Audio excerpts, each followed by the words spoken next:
दोस्तों, क्या आपको पता है कि अपना पहला घर कैसे खरीदें? अगर नहीं तो इस वीडियो में जानेंगे आप। लेकिन उससे पहले अगर आप लोगों ने मेरे चैनल सब्सक्राइब नहीं किया तो प्लीज़ चैनल को सब्सक्राइब एंड लाइक जरूर कर दें ताकि आने वाली वीडियो नोटिफिकेशन आप तक सबसे पहले पहुंच सके। सबकी ज़िंदगी में अपनी कमाई से हासिल की जाने वाली सभी चीज़ों की सूची में अपना घर बनाना सबसे बड़ा सपना होता है। जबकि ठीक ठाक कमाने लगते हैं और एक ठीक ठाक सी बचत बैंक में इकट्ठा हो जाती है तो घर लेने का विचार मन में आना स्वाभाविक होता है। परंतु अपना घर खरीदना उतना आसान नहीं है जितना कि कोई और चीज़ खरीदना। आमतौर पर एक मध्यम वर्गीय परिवार में घर एक ही बार खरीदा जाता है, इसलिए उन्हें इसके जुड़ी झंझटों का कोई अनुभव भी नहीं होता है। अक्सर चोट हो जाता है। इसी कारण से आपने पहले और शायद इकलौते घर को खरीदने समय आपको कुछ बातें का ध्यान रखना बहुत ज़रूरी है, वरना आपको बाद में पछताना पड़ सकता है। तो दोस्तों, हम बताएंगे सबसे पहला सवाल, आवश्यक हो तभी खरीदें। घर लेने से पहले अच्छी तरह से विचार कर लें कि आपको घर क्यों लेना है, कितना बड़ा लेना है और सबसे ज़रूरी बात, वास्तव में लेने की आवश्यकता है या नहीं। यदि आपका व्यवसाय या नौकरी ऐसी है जिसके कारण आपका एक जगह पर कुछ महीने या साल 2 साल से ज़्यादा टिकना तय नहीं होता है तो शायद घर खरीदने के बारे में दोबारा सोच लेना चाहिए। घर के दाम आगे चलकर बढ़े या घटे, घर को खरीदने और बेचने में कागजात और कानूनी कार्रवाई में आपका खूब पैसा लगने वाला है। दोस्तों, अब बढ़ते हैं अगले टॉपिक के बारे में। अपने बजट के अंदर रहें। यदि आप लोन लेकर भी घर खरीद रहे हैं तो भी आपको अपने घर की कीमत अपने बजट के भीतर ही रखना होगा।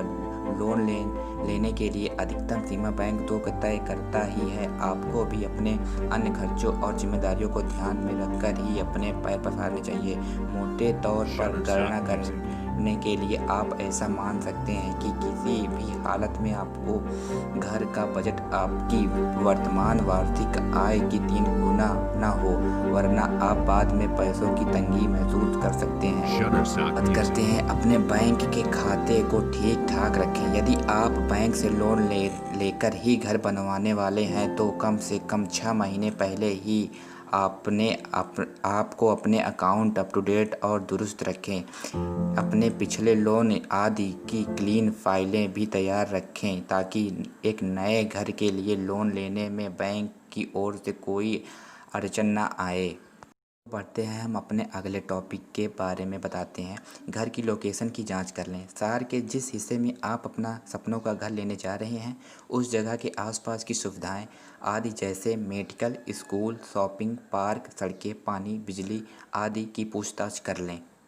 अपनी प्राथमिकताओं के आधार पर आप अपना जगह चुनिए। आज अधिक कीमत देकर खरीदा गया घर इन्हीं सुविधाओं के कारण आने वाले समय में कई गुना वैल्यू वाला हो जाएगा। मैं अब जो आपको बताने वाला हूँ वो आपके लिए बहुत ही ज़रूरी होने वाला है। किसी भरोसेमंद ब्रोकर की मदद लें।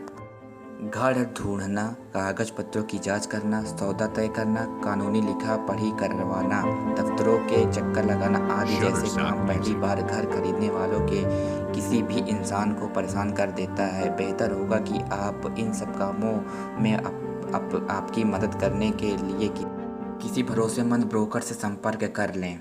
क्लीन रिकॉर्ड वाला ही घर चुनें। सबसे ज़रूरी बात, यह घर आपका पहला हो या दूसरा या तीसरा, सबसे ज़रूरी बात यह है कि घर के कागज़ों की जांच कर लें। इसके लिए आपके ब्रोकर को तो रजिस्ट्रार ऑफिस से सुनिश्चित करना ही चाहिए, लेकिन आपको भी इस घर के बैकग्राउंड की पूछताछ कर लेनी चाहिए। ऐसा करने से आपको बाद में होने वाली समस्याओं की आशंका तो खत्म हो जाएगी, बैंक से लोन लेने में भी कोई दिक्कत नहीं होगी। सही मूल्यांकन करें। इसके लिए आपका ब्रोकर तो आपके हित में काम करेगा ही, आप भी आस पास पड़ोस में पूछताछ करने में झिझकें नहीं। घर लेने से पहले घर की तकनीकी जांच भी कर लें। यदि आप 15 से 20 साल पुराना घर खरीदने जा रहे हैं तो आपको किसी प्रोफेशनल इंजीनियर से इस घर की हालत की जांच करवा लेनी चाहिए। कहीं घर की दीवार कमज़ोर तो नहीं हो गई है, कहीं कोई बिजली पानी की लीकेज या सर्किट तो नहीं है, छत आदि की मरम्मत तो नहीं करवानी होगी आदि। लोन लेने के लिए आप अपने बैंक से मोल भाव भी कर सकते हैं। दोस्तों, लोन लेने से पहले लोन के कागजात भली भांति पढ़कर उसमें लिखी हर शर्त को समझ लें, तभी आगे बढ़ें। अब मिलते। बस यही थी कुछ ज़रूरी बातें। अगर वीडियो अच्छा लगा हो तो वीडियो को लाइक और चैनल को सब्सक्राइब जरूर करें ताकि आने वाली वीडियो नोटिफिकेशन आप तक सबसे पहले पहुंच सके।